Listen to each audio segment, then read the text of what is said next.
আমি এখন অবস্থান করছি ঝিনাইদহ গোরস্থানে।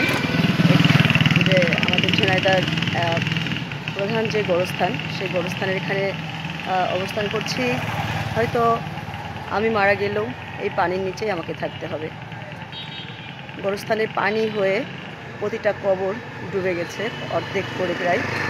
আপনাদেরকে সেটি দেখানোর চেষ্টা করছি যে কী নিয়ে এত বাহাদুরি, কী নিয়ে এত রেষারেষি, হিংসাহিংসি করি আমরা।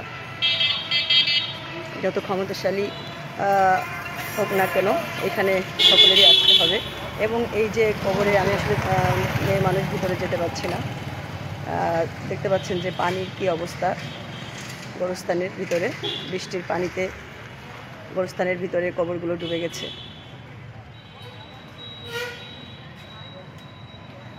আপনারা দেখতে পাচ্ছেন কতটুকু দেখতে পাচ্ছেন।